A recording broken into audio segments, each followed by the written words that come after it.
आपका स्वागत है आज के इस वीडियो में।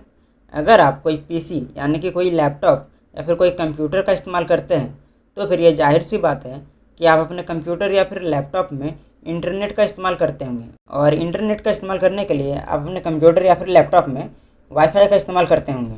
लेकिन कभी कभी होता यह है कि आपका जो कंप्यूटर या फिर लैपटॉप का जो वाईफाई है वो काम नहीं करता है, वो शो नहीं करता है। आप कितना भी ट्राई कर लेते हैं कनेक्ट करने का, लेकिन आपका वाईफाई कनेक्ट नहीं होता है।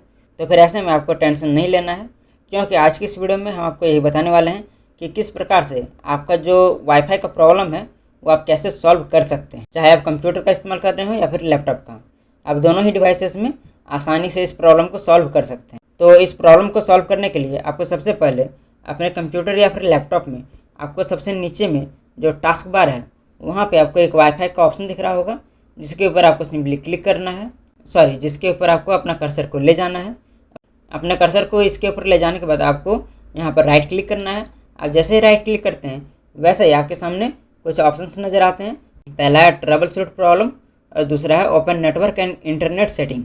तो फिर आपको यहाँ पे पहले वाले ऑप्शन के ऊपर क्लिक करना है जो कि है ट्रबल शूट प्रॉब्लम्स। तो जैसे हम इसके ऊपर क्लिक करते हैं वैसे हमारा जो प्रॉब्लम है वो ट्रबल शूट होना स्टार्ट हो जाता है और हमारा जो विंडो है वो हमारे प्रॉब्लम को डिटेक्ट करना स्टार्ट कर देता है। और जब हमारा प्रॉब्लम डिटेक्ट होता है तो हमारे प्रॉब्लम के डिटेक्ट होने के बाद हमारे पास कुछ ऑप्शंस आते हैं कि आपको कुछ सिलेक्ट करना है कि आपको इनमें से कौन सा प्रॉब्लम सॉल्व करना है। तो जैसे कि यहाँ पे हमारे सामने इथरनेट या फिर वाईफाई का ऑप्शन है, तो हम चलिए सारे के ऊपर क्लिक कर लेते हैं। और जब आप अपने प्रॉब्लम को सिलेक्ट कर लेते हैं उसके बाद आपको यहाँ पे नेक्स्ट बटन के ऊपर क्लिक करना है। अब जैसे ही नेक्स्ट बटन के ऊपर क्लिक करते हैं वैसे आपका जो प्रॉब्लम है वो डायग्नोस्टिक होना स्टार्ट हो जाता है। और इसके लिए आपको थोड़ा सा वेट करना होता है। कुछ देर वेट करने के बाद आपका ये जो प्रॉब्लम है वो ऑटोमेटिकली रिजॉल्व कर दिया जाता है और उसके बाद आप आसानी से अपने वाईफाई को इस्तेमाल करने लगते हैं। और अगर इस मेथड का इस्तेमाल करने के बाद भी आपका जो वाईफाई है वो ट्रबल शूट नहीं होता है और ठीक नहीं होता है तो फिर आपको एक मैसेज दे दिया जाता है। यहाँ पे ये बोला जाता है कि हमने आपका जो नेटवर्क अडेप्टर यानी कि आपका जो वाईफाई का जो प्रॉब्लम है वो हम सॉल्व नहीं कर सकें। तो ऐसे में आपको टेंशन नहीं लेना है।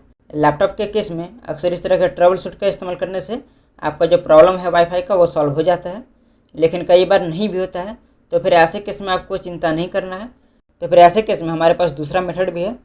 तो दूसरे मेथड के लिए आपको सिंपली करना क्या है कि अपने कंप्यूटर को या फिर अपने लैपटॉप को रीस्टार्ट करना है। आप जैसे ही रीस्टार्ट करते हैं वैसे ही आपका ये जो प्रॉब्लम है वो सॉल्व हो जाता है। और हमारे पास एक तीसरा मेथड भी है जो कि सिर्फ पीसी यूजर्स को यानी कि जो कंप्यूटर का इस्तेमाल करते हैं उनके लिए है, लैपटॉप यूजर्स के लिए नहीं है। क्योंकि जितने भी लोग लैपटॉप का इस्तेमाल करते हैं वो ये बखूबी जानते हैं कि हमारे जो लैपटॉप होते हैं उसके अंदर पहले से हमारा जो वाईफाई है वो इंस्टॉल रहता है। लेकिन वहीं पीसी यानी कि एक कंप्यूटर की बात करें तो फिर हमें बाहर से एक वाईफाई को इंस्टॉल करना पड़ता है।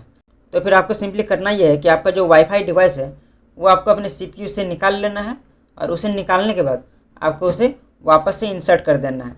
अब जैसे ही उसे वापस से इंसर्ट करेंगे वैसे ही आपका जो वाईफाई है वो वापस से वर्क करने लगेगा। और इस तरह से आप ये समझ गए होंगे कि किस प्रकार से आप अपने वाईफाई के प्रॉब्लम को सॉल्व कर सकते हैं। तो चलिए आज की इस वीडियो को रखते हैं बस यहीं तक। मिलते हैं हम आपसे अगले वीडियो में।